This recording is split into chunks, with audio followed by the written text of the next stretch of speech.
Welcome to the UKOCR Community Podcast, presented by Obstacle Racing Media.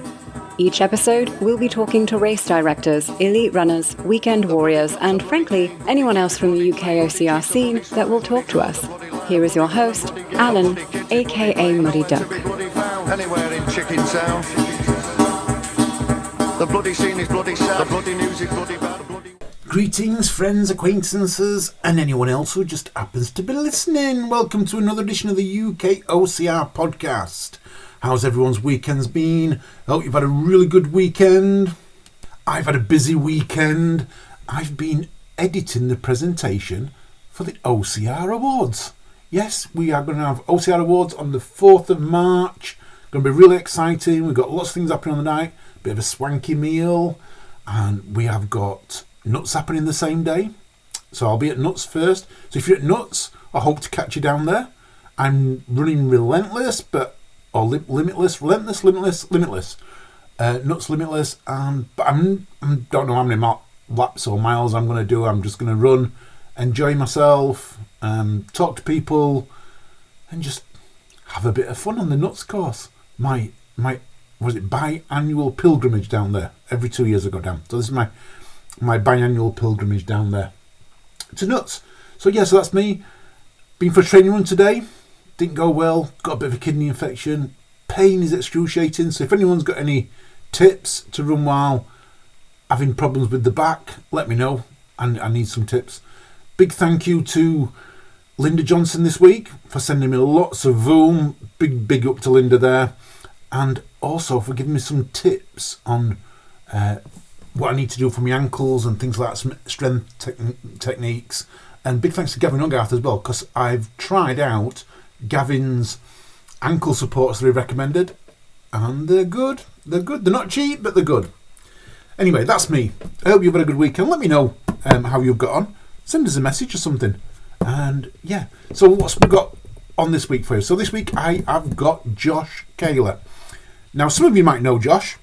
He's very much a Spartan fan. He's done lots and lots of Spartan trifectas, travelled the world doing them. His Instagram is 2C_OCR. And if you follow him, you'll know it's about second chance racing. Some of you might know his story, but we go through all his story as he moved from what his pre-life was to sort of how he got into OCR. But then something happened while I was in OCR, and that's the story I want you to take away, and how you can change your life. Just one small thing. So without spoiling it, here's me and Josh Koehler. Listeners, by the magic of the World Wide Web, internety thing, whatever you want to call it, I've got a guest from the USA. Josh Koehler, how are you? I'm doing great. How are you? I'm excellent. Whereabouts in the States are you? So we currently reside in Virginia in the United States, which is on the East Coast. Now, I've got to get this right. So East Coast, that's the Florida coast. Yeah? Yes. I'm going to guess you're higher up than Florida, though. Yeah? Absolutely. We're about halfway between Florida and New York. Wow. And how would you describe your state? Is it one of forests and trees or deserts, or how the state? Our state is one of more like forest and trees. You know, we've kind of got a little bit of everything as far as weather. They call it a 3.5 season state. You know, we have a mild winter with some snow occasionally, but other than that, it's you have a nice chilly spring and chilly fall, a reasonably cold winter, and a hot summer. Awesome. I've always wanted to go to the States, and I guess go down, Route 69, and visit all of these places where they say the world's biggest elastic ball and things like that. Is there anything in Virginia that I need to visit when I'm there? You know, Virginia has a lot of.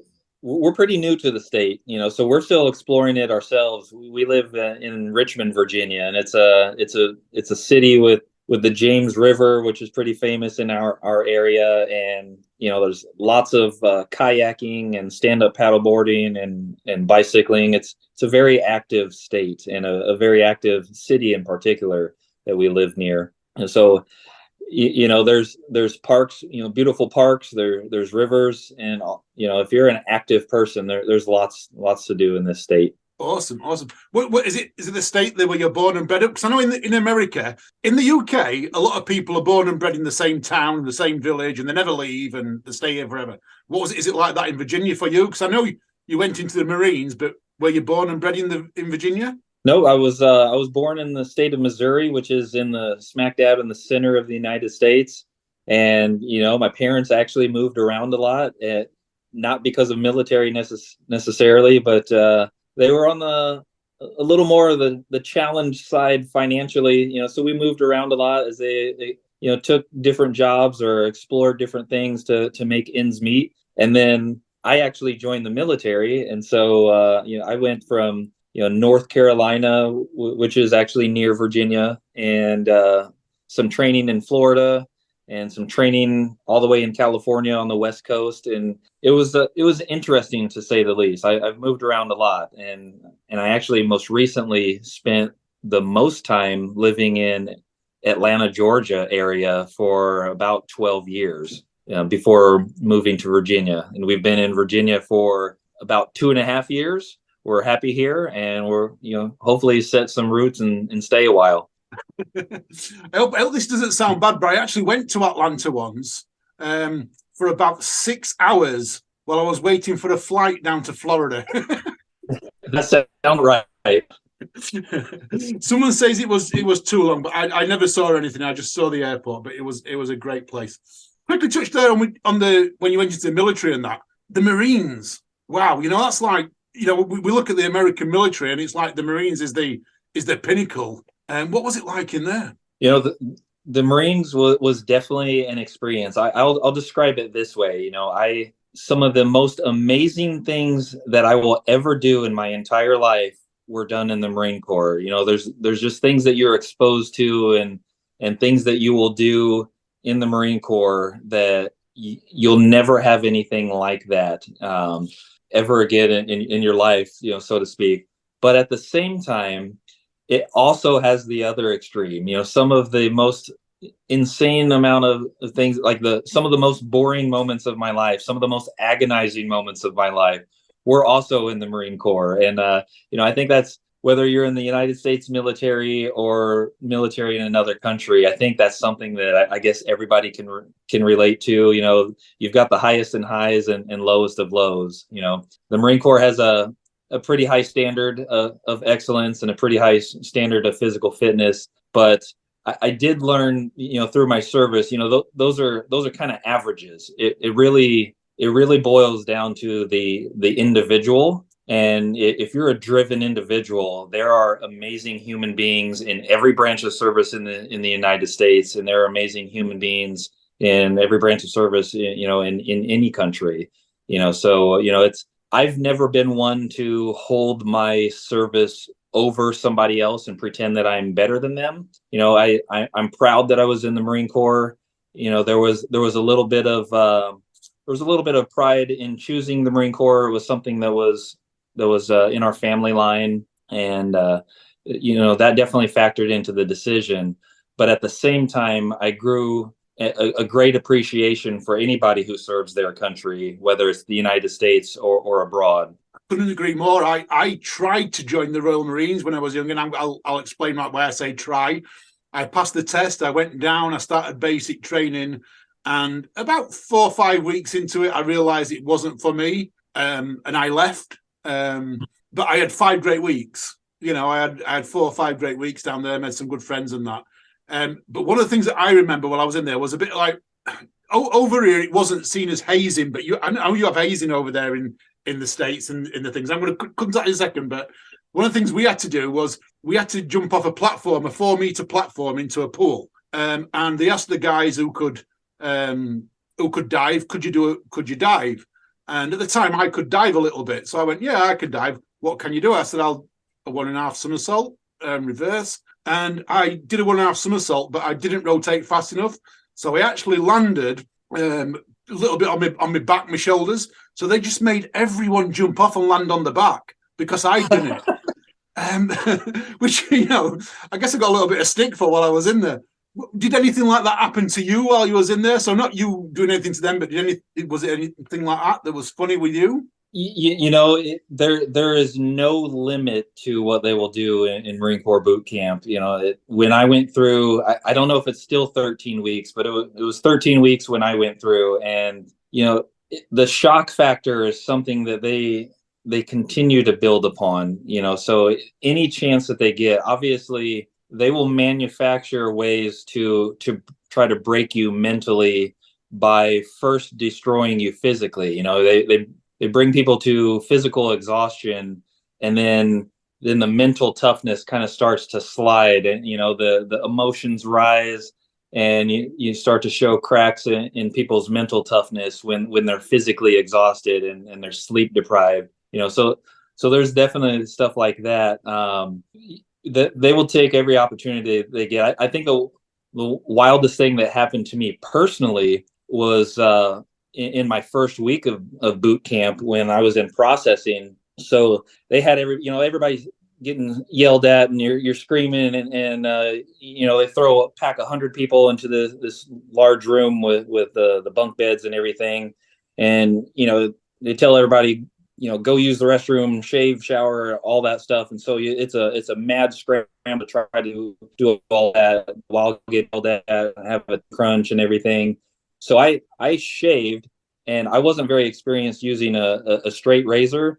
I clipped the corner of my mouth and opened up my mouth, pretty good. And immediately within like 10 seconds after I did that, we all got called out, and we needed to be standing in front of our bunks. And so I was standing there in front of my bunk, and I had blood running down my mouth and down my neck, and it was going all the way down my chest, soaking into my underwear. So I'm standing there in my underwear, just like everybody else, that we're getting yelled at for, not being fast enough in the bathroom, and, being, disgusting human beings who aren't worthy of being in the Marine Corps. And drill instructors were just passing by me left and right, completely ignoring me on purpose. I'm sitting there. I'm like, I can feel the blood streaming down my face. I can feel it going down my stomach. I can feel the front of my underwear, getting soaked with my blood, and they don't care. It's like I'm trying to not move my head and get called out for physical discipline there. But I'm trying to at least move my eyes and see, is anybody even looking at me? Does anybody even care? Are they going to let me bleed to death? So that was pretty crazy. I know in hindsight that they were obviously keeping an eye on me, and they weren't going to let me go into a severe medical situation. But with just a lip bleeding, they were perfectly content to let me, have that stress and be worried. And I imagine it just added to the shock factor for all of the other recruits who could see me standing there bleeding, and that the drill instructors didn't care about anything except follow my orders, get stuff done, do this with your equipment, this is what's going to happen. Everything else is secondary, whether you're bleeding, whether something's hurting on you, it doesn't matter, so. I completely get that. I couldn't. It was the mental side of it that got me. Physical side, I was at the peak. I wasn't worried about any of the physical stuff. But yeah, the mental side, when they try to break you, and I get it now. But at the time, I was 17 years old, and I didn't understand that break you to make you type of attitude. Do you think going in there, because something drastic happened to you, which we're going to come to, but was it open heart surgery? Yes, I had open heart surgery just 2.5 years ago. And the recovery from that, do you think being in the Marines, that mental attitude, that because like you said, you've got to be really strong in there. Did that help you a little bit to overcome that? So I think it did help me. But the mindset and the mental toughness, even long after the Marine Corps, was still a work in progress. So I was in the Marine Corps in the early 2000s, and now it's quite a bit past that. I've been out for I've been out of the military. I served a 5-year term, so I've been out of the military for almost 20 years. Yeah. And when I got out of the military, I wasn't allowed to re-enlist because I had 3 shoulder surgeries in the military, and then I had 2 foot surgeries shortly thereafter, and a hernia surgery. I had all of these things happening to me, and kind of a unanimous voice by the doctors was very pessimistic. I don't know if I just had bad luck, or if this is something that a lot of people, other people experience. But when I had my shoulder surgeries, the military doctors said you'll never do monkey bars again, because your shoulder's really messed up. And I didn't even really hardly, know what monkey bars are. And I certainly had never heard of Spartan before. And I didn't know that 15 years later, I'd be doing monkey bars as my hobby every single weekend. I just knew that they picked random things that said I would never do it again. And after my foot surgeries, there were some people that told me I'd never be much of a runner again. After my hernia surgery, they said, you'll never lift weights, really heavy again. And, so I kind of started to believe these people. And when I got out of the military, I spent about 12 years working a desk job during the day. And in the evening, I would come home and I would do one of 2 things usually besides eating. And that would be watching TV or playing PlayStation, video games. Right. And so I spent well over a decade being extremely sedentary at work and extremely sedentary in my home life. And, I would still go to the gym and do enough weightlifting to kind of keep my muscle tone a little bit, but I wasn't in shape. I did 0 cardio. I wasn't running. I wasn't doing any cardio. I just wanted to keep a little bit of the aesthetics. And I did eat pretty healthy my whole life. So I didn't put too much weight on, but yeah, I mean, the mindset was not there. It was not mature. And I let myself go over a decade before I finally got sick of it, finally rehabbed my injuries in 2017 and found obstacle course racing in 2018. I realized that the doctors were wrong and that I could do a lot of things if I just, put some serious work into it. So that's when I started the Second Chance Obstacle Course Racing page. That's what 2COCR stands for in my Instagram handle. And, I spent several years just trying to share my journey from orthopedic sports injuries and trying to encourage other people not to give up if the doctors, are negative when they have a setback. So that was already kind of my shtick, with, my mission, my motto, the point of my page, from the beginning. But little did I know that I was going to have open heart surgery. So when I had just the before open we go heart, to your open heart surgery, because I mean, this is a whole different story though, but what changed that lifestyle? What changed that from that after 10, 12 years of, I guess fast foods, a little bit of gym work, fast foods, television, PlayStation. What was the mental change? People who listen to this know my story. Yeah, my story was a breakup, and that's what caused my major change. Was there a trigger for you? The trigger initially was in 2017 when I saw a photo of myself from a company luncheon. So we had an outdoor catered event at my place of work at the time, and they had a DJ and music and games. It was almost carnival style, and they had a person going around taking pictures of everybody. And a couple days after the event, they sent out the pictures or the link to where you could go, dig through the hundreds of pictures and try to find yourself. And the pictures that I found of myself were very unflattering. I was standing there with my hands on my hips and my hips kind of sagging to the side, and my belly sticking out, and I just didn't like what I saw in the photo. I didn't look like I had much muscle anymore. I didn't look like a Marine. Yeah. I had the haircut of a Marine still, but I didn't look like one. I looked a little bit lazy. I looked like I had let myself go. I was starting to get a little bit of a belly. The muscle wasn't as visible as I would have liked. And, as a person who had always been, kind of an athlete and a fan of athletics and had joined the Marine Corps, I saw in that photo how far I had slid. Yeah. And I didn't like it. And so I I decided to talk to somebody, and I was like, what can I do to get back in shape? So I started asking around, and obviously I knew I could go do pull-ups and push-ups and all the stuff we did in the Marine Corps, and I knew I could run, but like I was trying to find a structured program, and a buddy lent me the P90X home workout series. They were on CDs at the time, and so I would put those CDs and DVDs in my DVD player, and we would do the workouts at home. And we did the whole 90-day program, and it took us about 120 days because I had some injury setbacks. I tweaked my back and had to pause for a little bit, but we ended up completing it.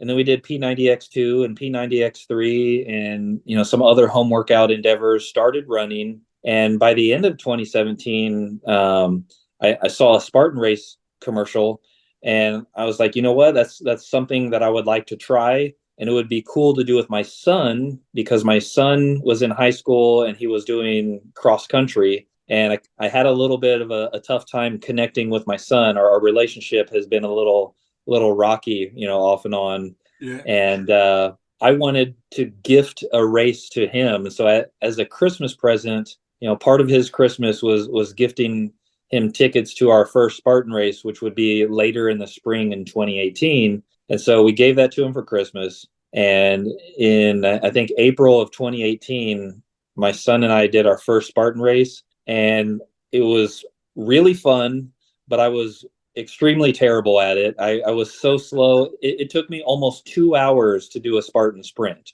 I did all of the fueling wrong. I took a big package of almond butter right before the event because I was afraid that I was going to run out of energy. And so I ate way too big of a meal the night before, way too big of a meal the morning of. And then while we were waiting, I had the anticipation that I was going to run out of fuel.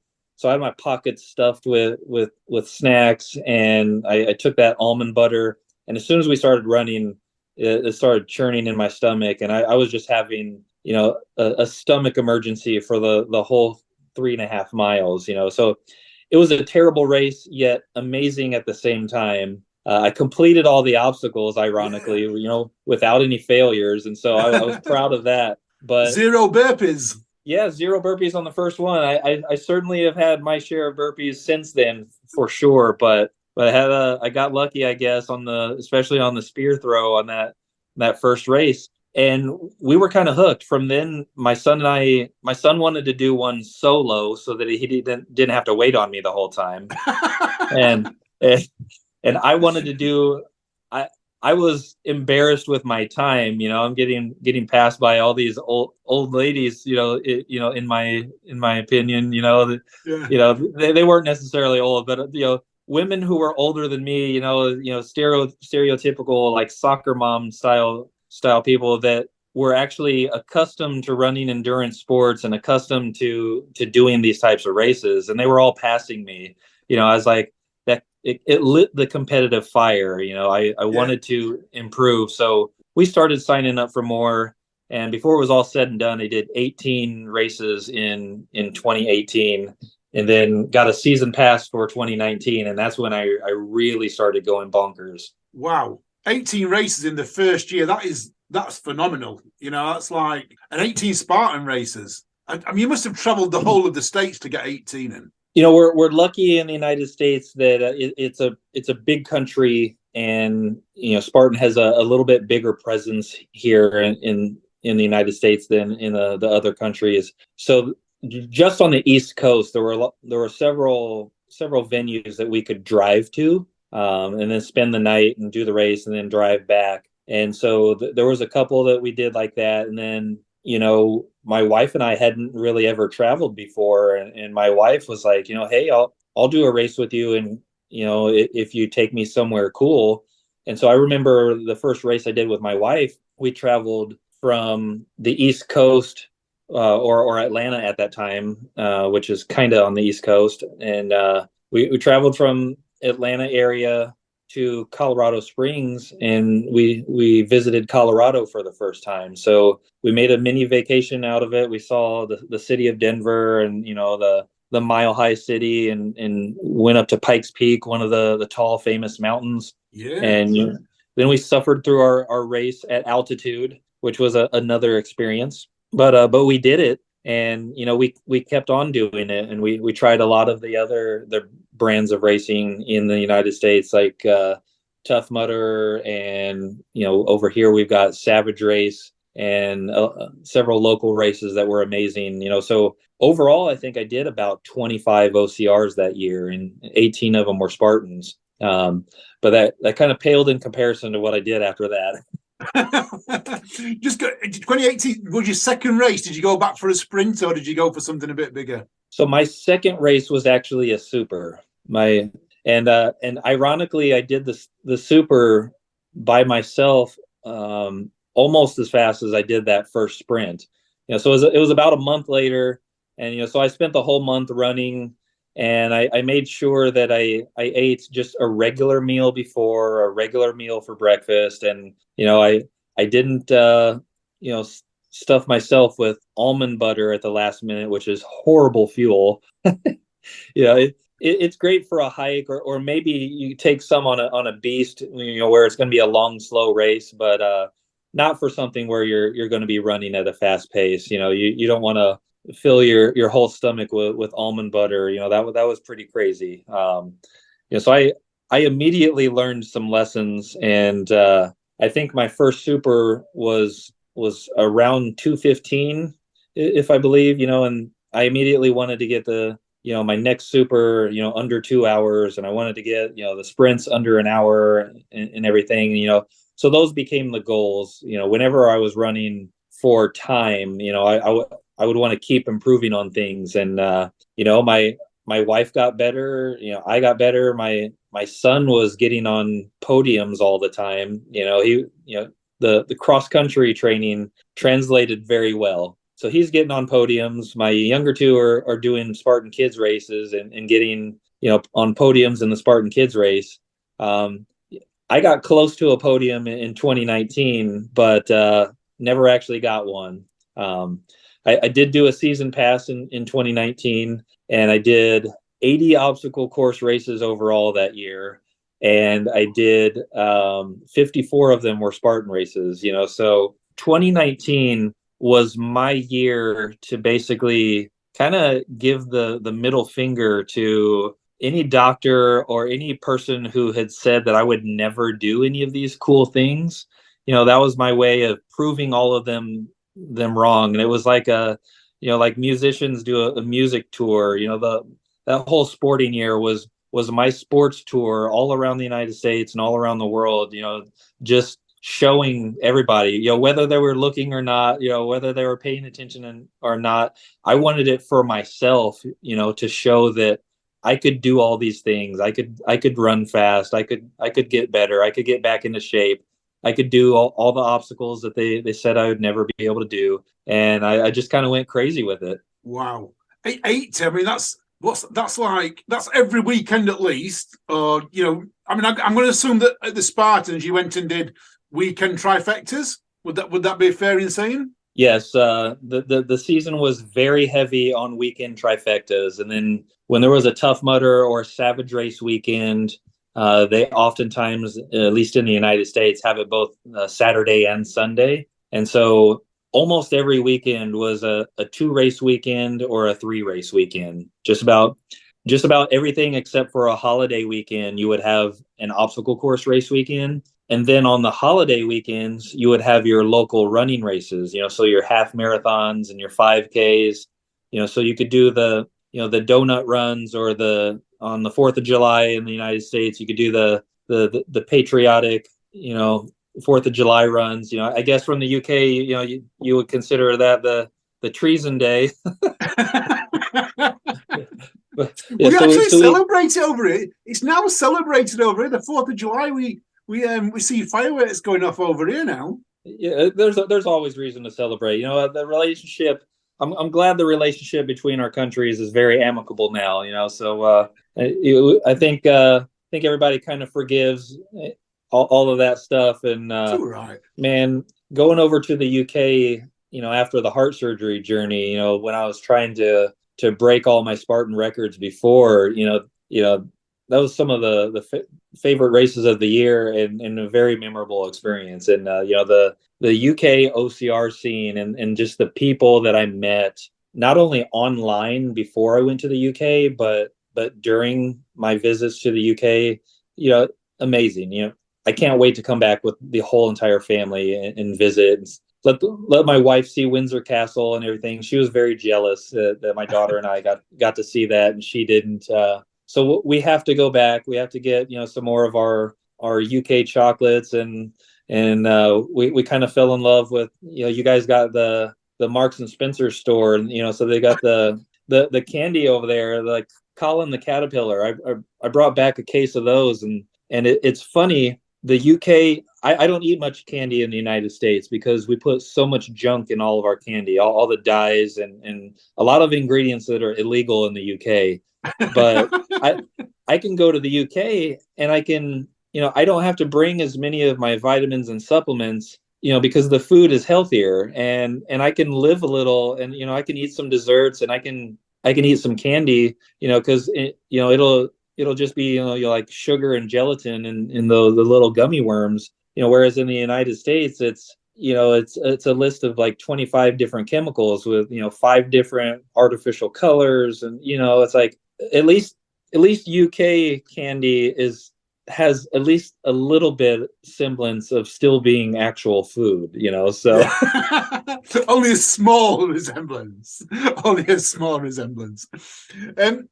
You quickly touched on your heart surgery. Let's talk about the heart surgery. What happened? When did you realize, that you needed something drastic like this? Yeah, so that was pretty crazy. I had the Mammoth 2019, and the goal for going into 2020 was that I was going to try to, I'm not going for volume anymore. I'm going to really try to get on podiums. And so we had the start of the 2020 season, and we had like the U.S. National Series in Florida, and there was lots of very fast racers from all over the United States, and even some people from overseas came over just for the experience to get the practice with the higher level of competition. And I think I got either 6th place or 8th place in a very stacked age group, and I was very proud of myself. I had been getting faster at the end of 2019. At the end of 2019, I had gotten my first sprint under 35 minutes, and I was wanting to get, just shave a couple more minutes off, and I would be in podium contention every race. So that was the intent. But then the pandemic hit, and I had experienced a job layoff. We ended up moving to Virginia to take a new job, and we moved here. And a couple months after we moved here, I had what's called an aortic dissection. And it was completely unexpected. There had never been any semblance of heart issues at all, really in my family, or especially with me personally. And basically what an aortic dissection is, they think that I either had a hole in the lining of my aorta, or maybe kind of like a birthmark, where it was a weak spot on the inside instead of having it on your skin. And so the aorta is the main artery that comes off of your heart. And in the aortic arch, that's where you experience the highest level of blood pressure, because it's coming right, where it pumps out of your heart, that's taking the full force of that. So when the hole started to open up, apparently the skin, kind of peels back, and it's a little graphic, but basically once the skin peels back enough to where it can block part of the channel of that artery, your aorta, then the next couple heartbeats will then push in between the layers, because your heart, it's still pumping, whether you've got a blockage or not, it's still pumping, and it's trying to push the blood somewhere. And it pushed the blood in between the layers of my aorta, and in doing so, it's called a dissection. It strips it and peels it away. And so my aortic arch eventually ruptured, probably within a couple minutes. I was at home at the time when it happened, and I don't really remember anything, but as it was described to me, my family said that I complained of chest pain, went to the bathroom, sat on the toilet, and then shortly thereafter, I started yelling because I couldn't see anymore. I lost my vision. and my wife came upstairs, and I stumble out of the bathroom, and I'm on my knees to the entrance to my bathroom, just mumbling gibberish. I was basically having a stroke, and I had a ruptured aorta, and I was bleeding internally. All this was happening at the same time. So I had very low blood pressure because I had ruptured, and it was spilling out into my chest cavity.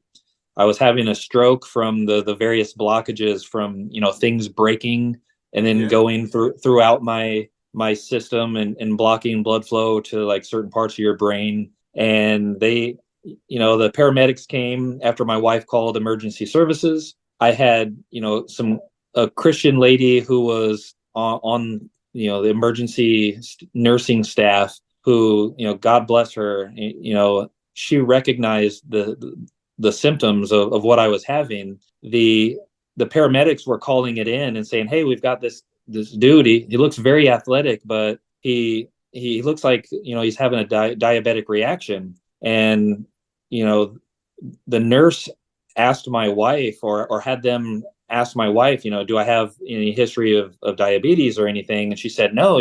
And I'm such a health nut that I was apparently trying to read the sugar packets, when they were giving me sugar packets, and I was trying to read the ingredients on the sugar package, but I couldn't see. And they're relaying this information to the on-call nurse at the emergency room, and she's like, "You know what? That sounds like chest pain and low blood pressure symptoms that are similar to a diabetic reaction.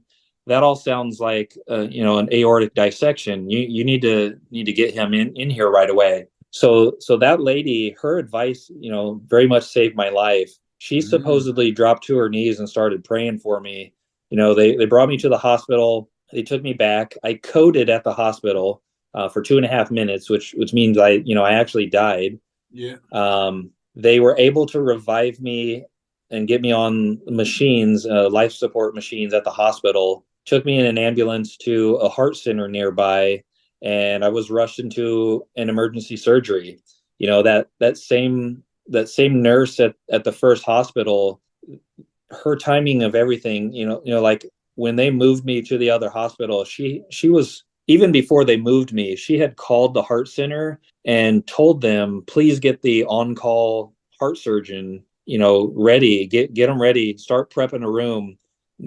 She was like, I'll stake my reputation on this, that I'm certain that you're going to have a very urgent emergency open heart surgery to do on this young man. And she was right, and when I got to the hospital, they were ready for me. They had a room. The doctor was there. The nurses were there. They plopped me down on the bed, and, they sawed my chest open, and they gave me some plastic flexi pipes, to replace the portion of my aorta that had ruptured. They call it a Dacron graft, but it's like a flexible plastic pipe, and the rest was there. I had open heart surgery, a coronary artery bypass, where they took the artery from one of my legs and bypassed my coronary artery. So they had to cut through one of my pectoral muscles, so that's a little deformed now, but I am alive. By the grace of God, I am alive. It's an aortic dissection. When it's unplanned, it's about a 3% chance of survival. So just, wow. We had moved to the Virginia area, and we had questioned God a little bit, like, what's going on? I got laid off from work, and we had to move, and moving was not in our plans. But looking back over it, there's so many things that God was working out in our lives. Where we lived in the Atlanta suburbs before was about 45 minutes from a hospital. Where we live in Virginia is about 4 minutes from a hospital. So between being, right on the doorstep, a couple blocks away from a major hospital, and then having somebody on call that used to work in the heart center and was familiar with my exact condition, could recognize it over the phone, was praying for us the whole time, and talking to my wife and talking to my wife about, trusting God through the process, and it's going to be okay, and everything. Having the doctors ready at the other hospital, all of that, it was like a perfect storm. Like, everything had to be perfectly lined up correctly for me to still be alive. And that included, getting let go from my former employer and going through the stress of a layoff and a move, because had that aortic dissection happened just about anywhere else, I wouldn't have been here today. So I am grateful to God. I am grateful for all of the medical, heroes that put in the time and use their God-given talents to study and put in the hours to learn all of these things so that they can use their God-given gifts to help other people. I'm grateful for the medical heroes. They might not be religious themselves, and that's everybody's decision. Their other people's faith journey is something that's very personal, and I don't want to pretend like everybody has to have share the same exact faith and believe in Jesus Christ as I do. But that's what I believe, and I'm thankful for them.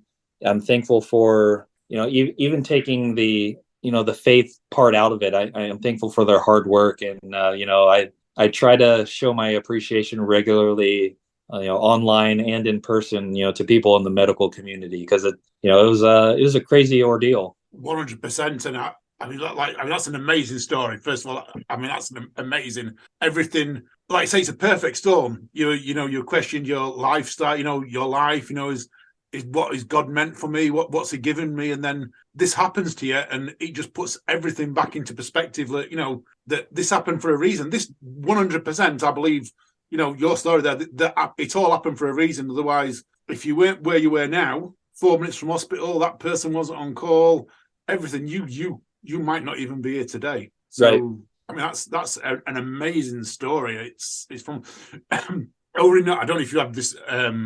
I was thinking while you was telling me that, and you'd had all the surgery and everything else. I don't know if you have over there, if you've read the program, The $6 Million Man, and I was thinking this is you. This is like now you've got all these operations. You've now got the art that I'm going to assume because of what you do now that are you 100% better, 98% there? What would you say you are now? Yeah, so I wish I could say it was a large percentage better.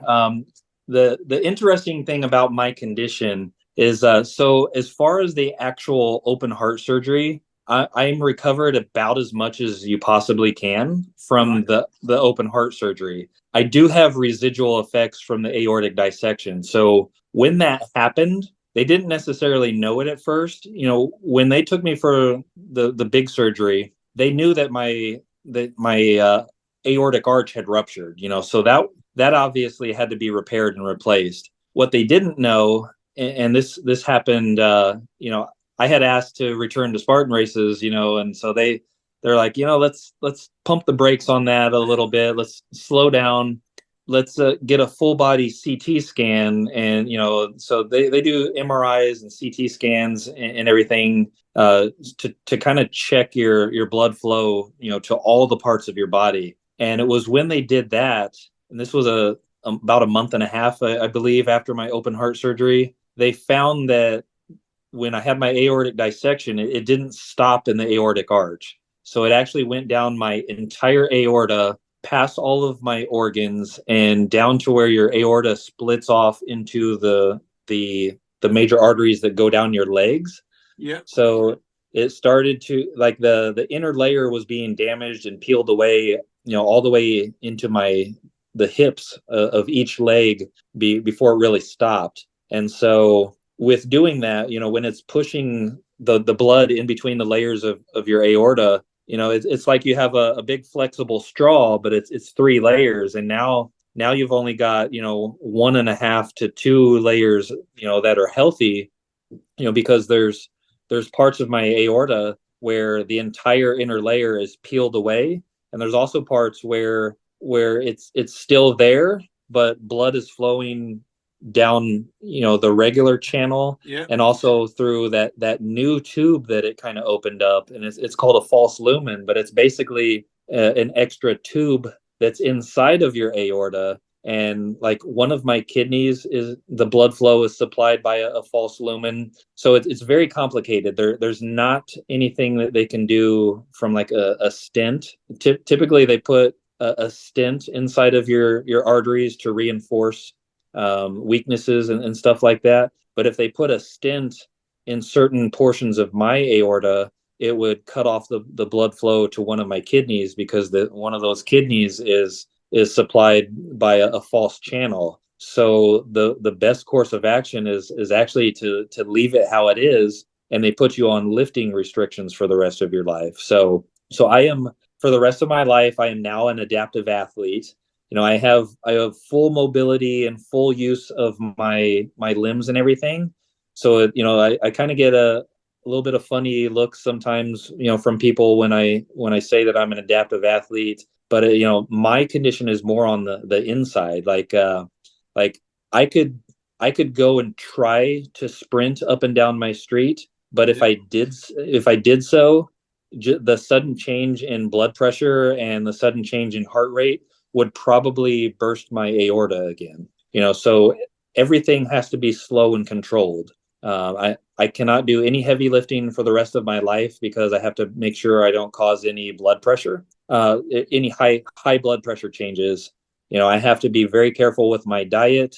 Pull-ups is not something that I'm allowed to do for the rest of my life, which is very unfortunate for obstacle course racing. It makes it, if you can't do pull-ups, it made it very difficult to keep my strength for doing obstacles. And it's like having a car that looks like a fast car on the outside. Maybe picture your favorite sports car or whatever, but maybe even the engine's got a strong engine, but if you've got some belts and hoses in there that are carrying important fluid, and you replace those with something that's only about 1/3 as thick as it used to be, that you can't.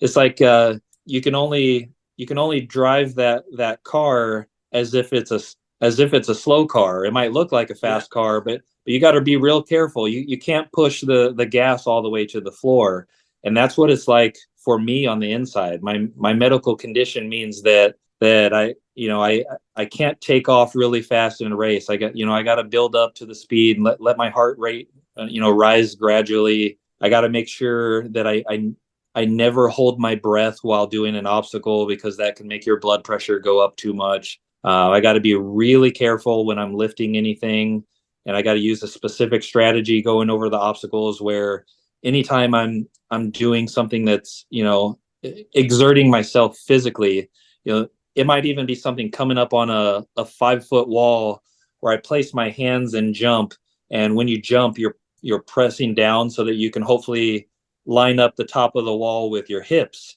and then just kind of lean over and get over the wall. When I'm pressing down and I'm kind of exerting that force to lift my body weight up to my hip level to match up with the top of that wall, I have to specifically take a deep breath beforehand and exhale while I'm doing that physical exertion, because if I don't, I could actually die right there on the course. So to get back to your question, the all better is definitely a no. But the good thing is that I'm happy to be alive, and that I've been able to use a combination of God's grace, healthy eating, lots of movement, and lots of physical therapy to slowly get back to where I can still do obstacles. I can still do races. I just can't do them at a capacity that I was doing before. I just got to be really, really careful in my approach to everything. And that's to everything, really. I got to be careful with my approach to, getting angry at home, or, making sure I don't get myself worked up and, stomping around yelling at the kids. And you gotta make sure you're smart about your workouts. Doing the Spartan races was definitely pushing the limits. I definitely disobeyed the doctor's advice in a couple areas and pushed myself further than they wanted me to. But thankfully I'm still good, and I'm trying to continue as a I'm an adaptive athlete, or a compromised athlete, whatever you want to call it. I've got internal challenges that I have to deal with, and that handicap me and set me back for the rest of my life. But the thing is, I'm still an athlete, and I can still get out there, and that's really what we've been trying to focus on is the podium finishes that I was so close to, those aren't realistic for me anymore. I'm not going to ever be running a 5 or 6 minute mile pace and just completely beasting through the obstacles, but I can still get out there. I can still compete. And really over the last 2 years, that's what I was trying to do from a volumetric standpoint, is say that, okay, game plan had to change back. I can't do the super high paced races. I'm not going to be driving my heart rate to almost 200 beats a minute for the whole race. I'm not going to be, pushing myself really, really, really hard, but I can still find a way to complete the races. So I did over 100 races the last 2 years. I did all my burpees.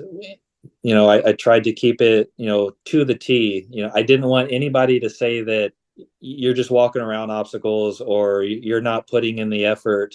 If I was going to be slow, I'm might as well be a little bit slower and at least do all my burpees, at least do everything. And I would make modifications to my technique. And, last year I had a lot less burpees than I did the previous year, for 2 reasons. One, because they started doing the penalty loops, which was amazing for me.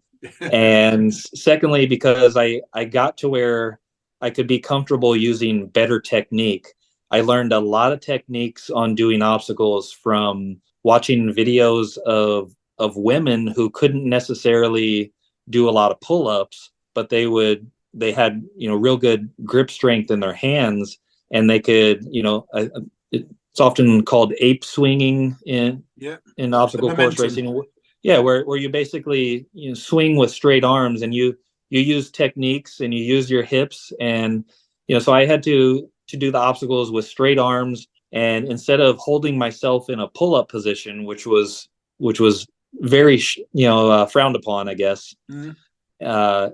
I needed to do things with straight arms and use technique and momentum and everything, and I got pretty decent at it. And I've got a video that's been put out a couple different times of me doing the Spartan Twister obstacle. I used to go through it backwards, like a lot of muscular men do. They'll power through it backwards and hold themselves, using their biceps and hold their whole body up.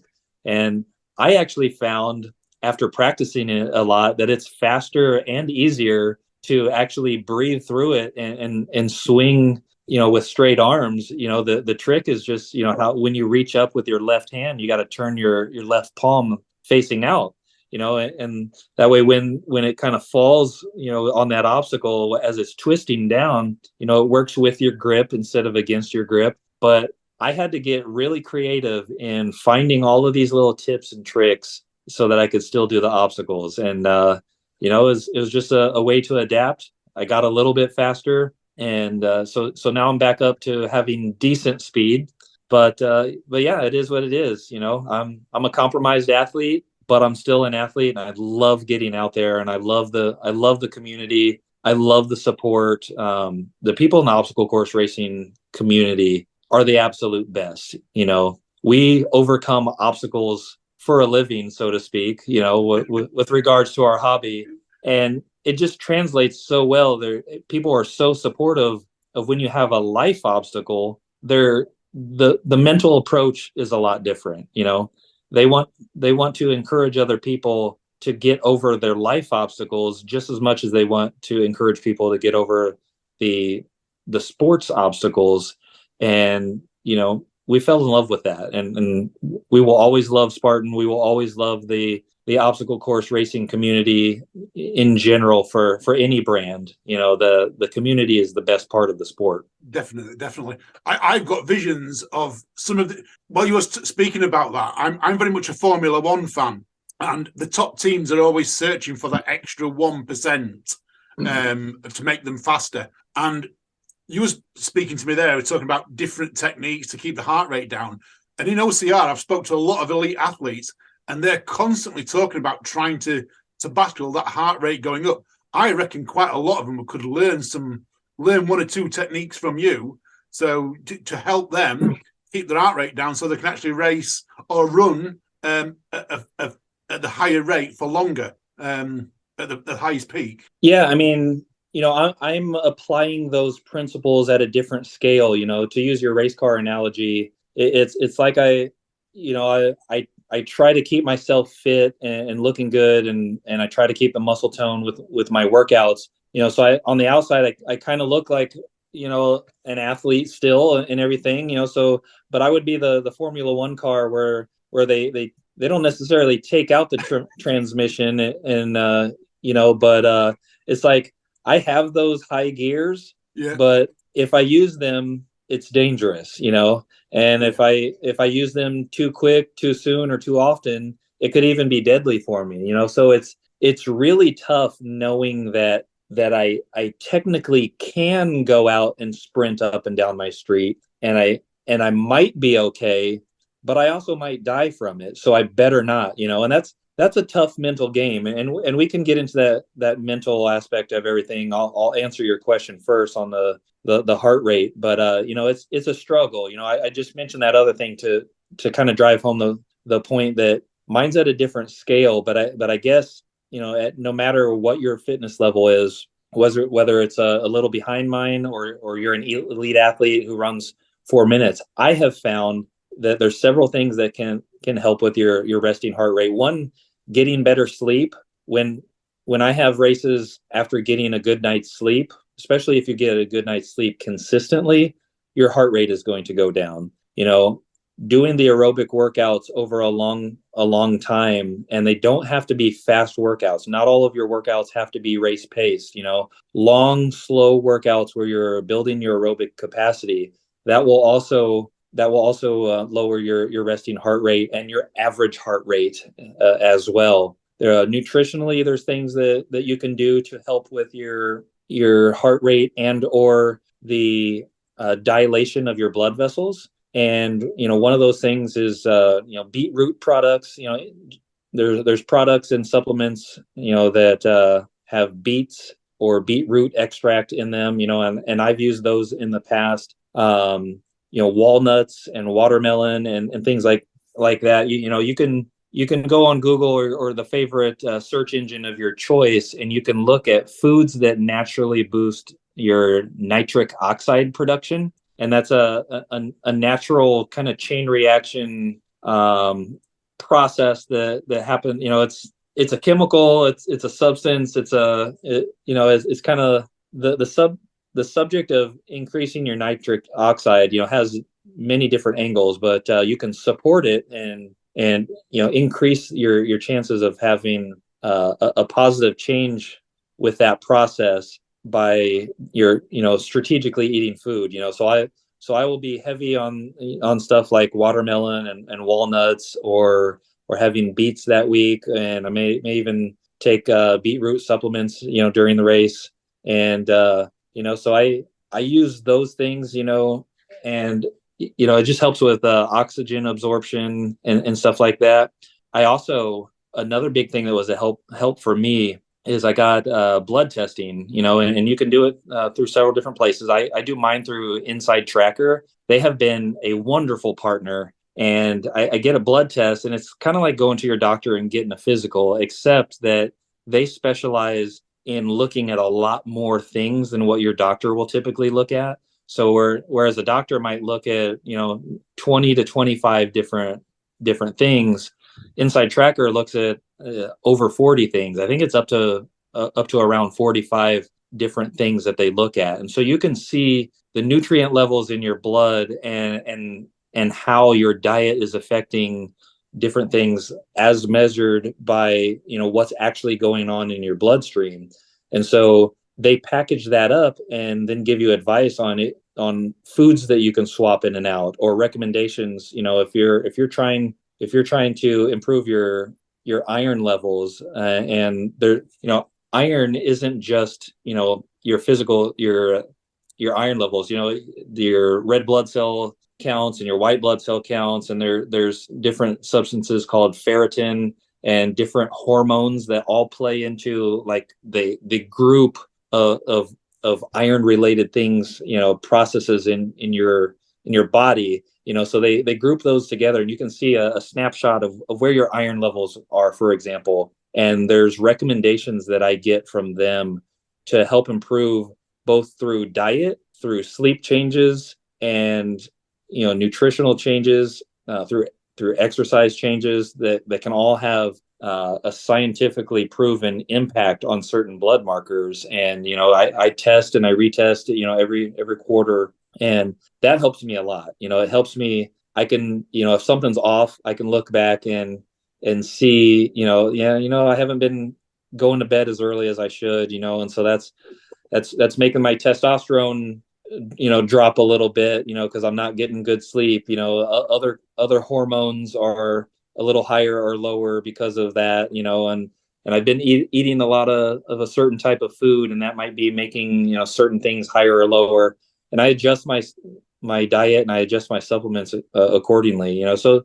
there's a lot of tricks that you can use to improve your heart rate and improve your oxygen absorption. And oxygen absorption, for example, is one thing that can have an indirect effect on your heart rate, because if you're processing oxygen better, then your heart doesn't have to work as hard to get the oxygen to your muscles. And so you then have the extra capacity to either push harder and take your heart rate to the same place, or if you keep the same pace that you were before, then your heart rate's going to be lower because you're doing things more efficiently. So like nutritionally and hormonally, everything's kind of dialed in better. Yeah. Is this where sort of after the incident you got the second chance? You got a second chance to race again, and we've now got second chance racing, second chance OCR, which you do. Has this become of this, and why has this come out of it? Yeah, I had always been second chance OCR. My journey in obstacle course racing was always an injury recovery, comeback journey, if you will. And I was mighty proud of coming back from the shoulder surgeries and the foot surgeries and everything. And I've had some great partners that have helped me over the years, and I've done a lot in Spartan, and I've chased personal glory a lot the last 2 years, because I kind of had something to prove to myself. I had a little bit of the negativity from the doctors again after the heart surgery, where they're like, yeah, you're probably going to have a fairly sedentary life. We want you to walk and everything regularly and try to keep your heart healthy and eat good and everything. But sports probably aren't, in your future very much. I had been down that road before, and we've already talked about it. I already had the 12 years of believing the doctors. This time I was like, yeah, whatever. My mindset had changed. I knew now that you can do some pretty crazy things in your recovery if you do, certain components right. I believe that whenever something happens to you, whether it's a physical injury, we don't necessarily set our own, personal, what you call it? I'm grasping for the word here. Potential. Potential. Our top end of our potential isn't necessarily set by us. I personally believe that, when the heart surgery happened to me, I'm now in a situation where I've got a range of potential that is set by God. That's what I believe. But within that belief is that, it's a range. There's a low range. If I choose to be lazy for the rest of my life, if I choose to give up, if I choose to go back to watching TV and sitting on the couch for the rest of my life, physically, I'm going to only enjoy the lowest end of that possible range. Yeah. If I eat the junk food, if I'm watching TV, I'm only going to get the lowest possible portion of that range of potential. Now, if I want to experience the top end of what God's potential is set for me, there might be a hard limit of, I'll never run any faster than this particular point. I'll never be, past a certain point in my physical conditioning.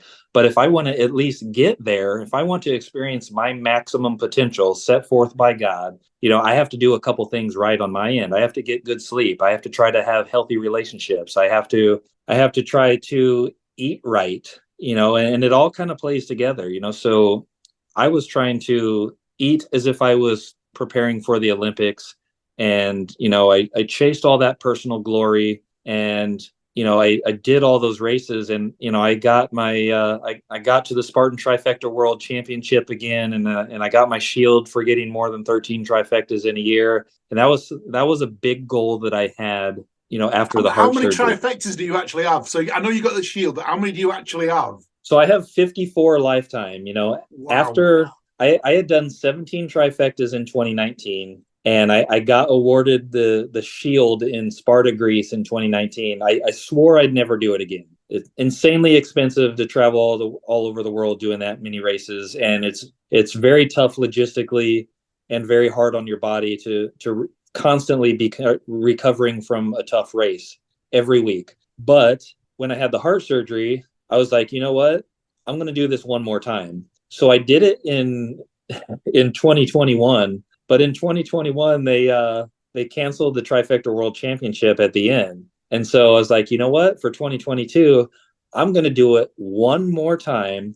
And instead of just trying to get to 13 again, I'm going to try to beat the 17 that I did in 2019. So like I kept up in the ante. I wanted to earn a second shield for, after the heart surgery. And then I also wanted to beat 17. So I did 20 trifectas last year. I think yeah. But hey, that, it brought me to the UK twice. If not for going to the UK twice, I would have been just at 18, just from that, and 18 still would have been more than 17. But I had to do the Trifecta World Championship in Greece. I had to do UK Trifecta weekends twice. I had to do a double beast weekend in Mexico. And, so I did all these things and chased the personal glory. And, I'll try to get to your question with the Second Chance Racing. Now that I've got, I've broken all my previous trifecta records. I've done over 100 Spartan races in the last 2 years, and I think 174 overall. I've got awards for, I've done the OCR World Championship before. I've kept my bands, and I'm not to the point physically where I can do something as challenging as OCR World Championship and keep my bands now. In the condition that I'm in, some of the obstacles are just too complex and require too much, upper body athletic performance, where I pretty much be doing all those options that I'm not allowed to do. So we've got a new endeavor for this year. I'm no longer going to be chasing personal glory through obstacle course racing. So I'm still going to be a part of it. I still love it. I still love all obstacle course races, and we're still going to do some all across the United States and in other countries, hopefully as well. But I want to do it more in the capacity of giving back. There was so many groups that were willing to help me after my heart surgery. Like Team Oscar Mike, help in the United States helps military veterans, and they take a lot of amputees and military veterans who have been injured in their military service. They take them through the courses like Spartan Race. One that is near and dear to me, on a more personal level, is the group called More Heart Than Scars. They will take wheelchair athletes who have had spinal cord injuries, amputees, you name it. Their motto is kind of like, we all have scars, and we all want to show, more figurative heart than the scars that bind us and the setbacks that occur in our lives. We're not defined by our conditions. We're not defined by our disabilities. So when I had actual heart surgery, I've got some close friends on that team. They're like, you embody more heart than scars than anybody, because your condition is actually heart related, so, they were so great and everything for me. They pretty much carried me through the course, during my first couple races. And as soon as I got to where I could do the races on my own, I started chasing those personal goals. I needed those personal goals to keep me on point with nutrition and recovery. But I always kind of felt a little selfish in regards to, kind of ditching the More Heart Than Scars group and chasing personal goals exclusively for these last 2 years. So now that I've got nothing left to prove in OCR personally, I want to focus on rejoining more Hearts and Scars for races, Team Oscar Mike or whatever. If we come over to the UK, I would be more than happy to run with a similar group. I know you've got groups over there that take wheelchair athletes and adaptive athletes through the courses. And I want to give back to the community that has given so much to me. So for me personally, OCR in the future is going to be mostly about giving back. I will occasionally run a solo race, but I'm not trifecta chasing anymore. I'm not, trying to rack up an entire, wall of awards and medals in a single year through Spartan. I really want to help other people to experience what I got to experience and be able to get that sense of adventure and that sense of accomplishment. And they need a crew of people to help them. There was a crew of people to help me, and I want to be on that crew of people to help other people. So that's one thing that we're doing for the future going forward. I think that's absolutely amazing. Giving something back is what a lot of us like to do. And you've gone through the experiences. You're going to help people that are going through similar experiences to you. Wanting that second chance to come forward and helping the charities and things like that. It's amazing what you're going to be doing, Josh. Yeah, we're excited about it. I actually started a website. It's 2cracing.com. It's kind of in a soft launch right now. We've just started it, but it's Second Chance Racing and Outdoor Sports. We've got a logo. We've got personal branding. Any new jerseys that I race in and my family races in going forward are going to be under our own branding, custom jerseys with our own branding. And, we've got a couple different mottos that we kind of throw around, more than a diagnosis. We want that to be a theme that we and other people, race under. We want people to not be defined by their condition. And, my logo, for example, has an EKG blip on it, which is kind of like what you see on a heart rate monitor when you're in the hospital. And I've thrown around the theme of, if you still have a heartbeat, you can still find a way to compete, and we love it. And our family kind of embodies it. My son is actually an adaptive athlete as well, because it is a visual condition. He's visually impaired and legally blind, so Shades OCR, gets a lot of love from the community because of what he does as a visually impaired adaptive athlete. And we wanted a place where, we love OCR, obviously, we will forever love OCR, but we wanted a page and a place where we could talk about OCR and other sports, and also talk about, something other than just Josh or just Samuel or just the Koehler family, so we've got the website up, we've got a lot of cool things coming with that. And then, we've also got the second Instagram page. I do the 2C_OCR as my main page, but now we've got 2C.racing, which is the Second Chance Racing Instagram page. And we look forward to featuring other people's stories. We've done about 4 features already. We've done extreme weight loss journeys, and there's some incredible stories out there with that. We're having cancer survivors on our page. We featured a gentleman who came down with cancer, was diagnosed with an aggressive testicular cancer, had to have some parts removed, and had some extreme adversity as a young man, going through that cancer journey. But then he returned to the sport of triathlon. He embodied the same kind of spirit that we have been trying to embody of late, and that's just adapting to our setbacks and finding a way to get things done. And this gentleman ran a full Ironman triathlon, did very well, and he's a public speaker and a motivational speaker, and we want to tell people stories. And it doesn't have to be somebody big who's a famous public speaker. People coming back from ACL surgery on their knee, somebody that's been diagnosed with any kind of disease, or said that for any reason you're not going to be good at sports, or you're not going to be able to do things. We want to hear and find and share those stories of people who are overcoming the negativity, overcoming adversity.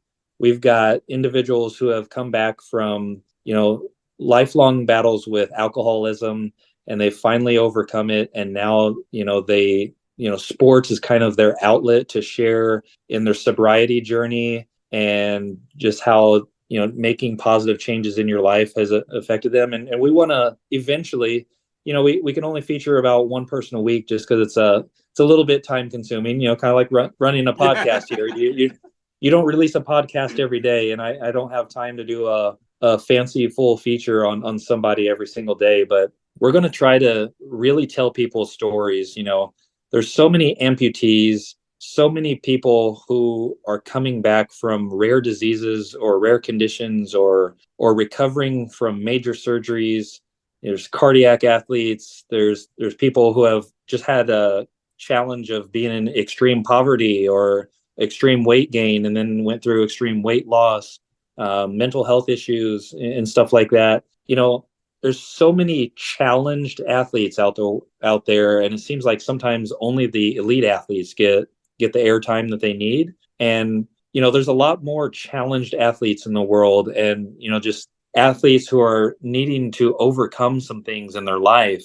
They need to hear the stories of some of these people who are doing it successfully, so that they have a roadmap to do it in their own life. And we want Second Chance Racing to be a place where the challenged athletes can get some airtime, can get some credit, can get their stories told, and where people who are also kind of in behind the scenes, maybe they don't want to be featured, or maybe they just need help. We want them to see that there's people out there going through similar things, and provide a place where they can connect. They can see somebody that's going through something similar, and maybe connect with them, and maybe I can be somebody who helps facilitate that connection. If I can't help somebody directly myself, with my own journey, I can help others by just facilitating that connection. And we're excited about it. Like a mentorship. We're excited about it. We've got some companies on board who are going to sponsor Second Chance Racing this year.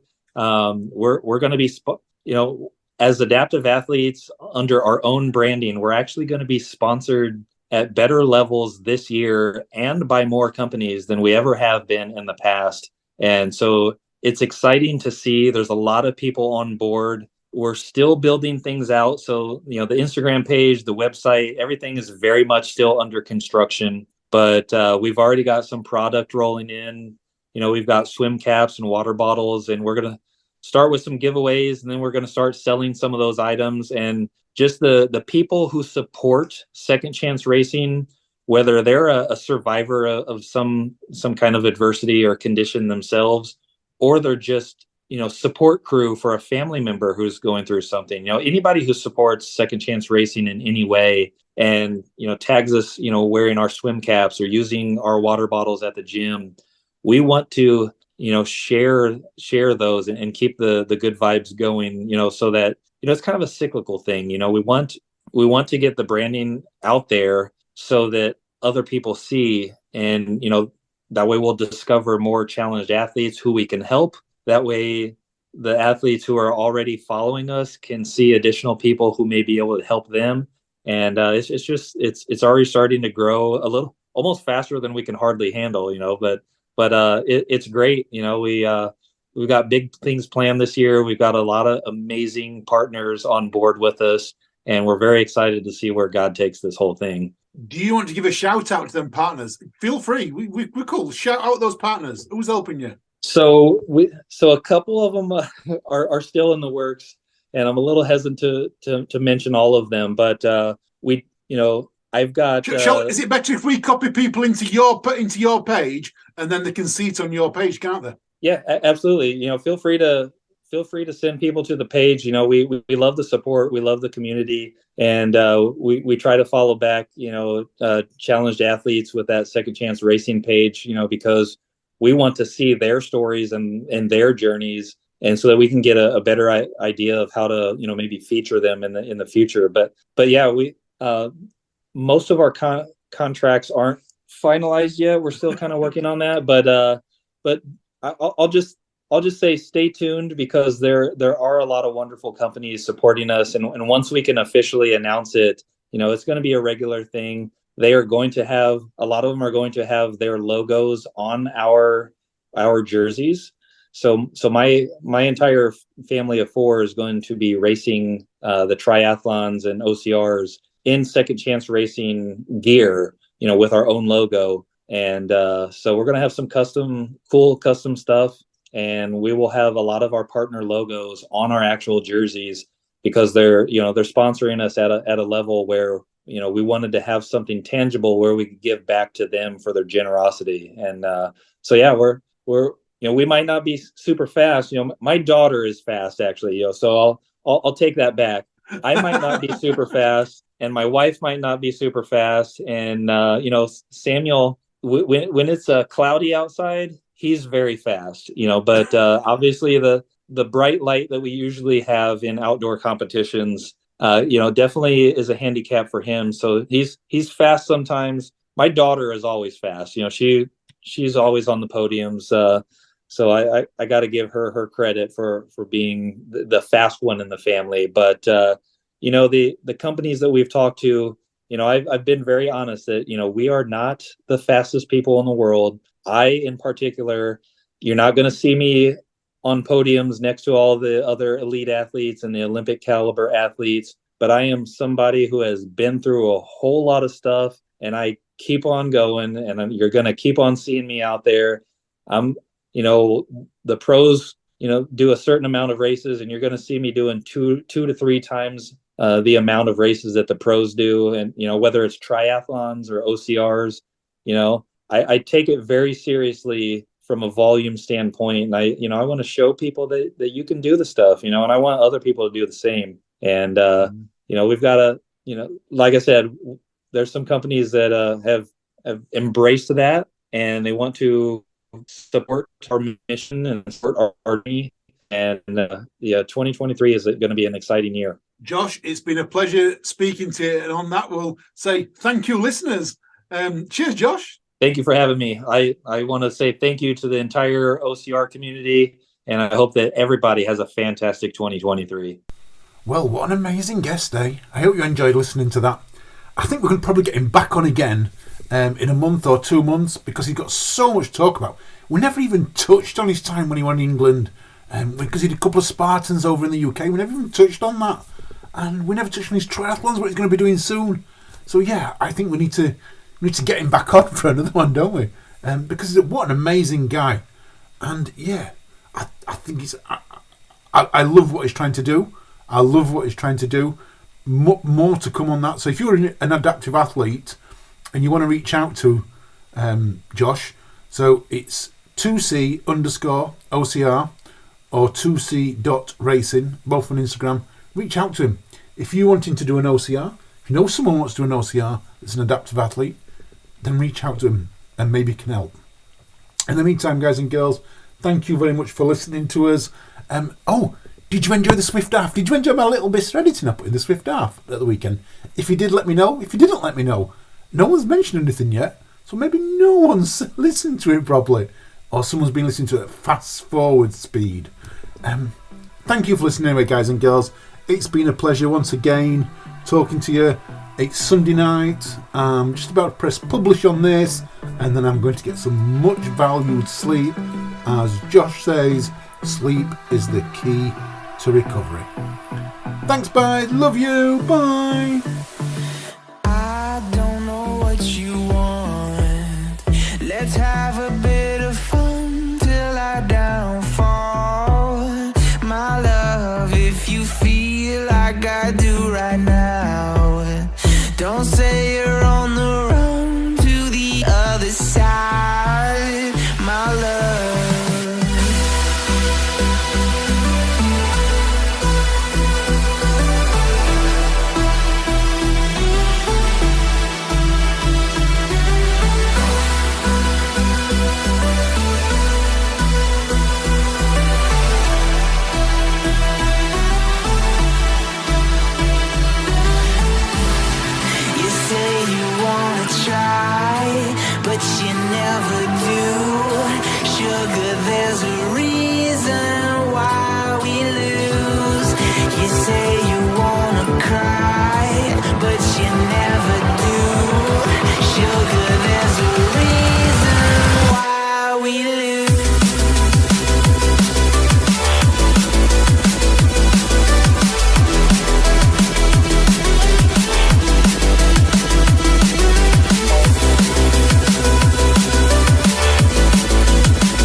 my downfall.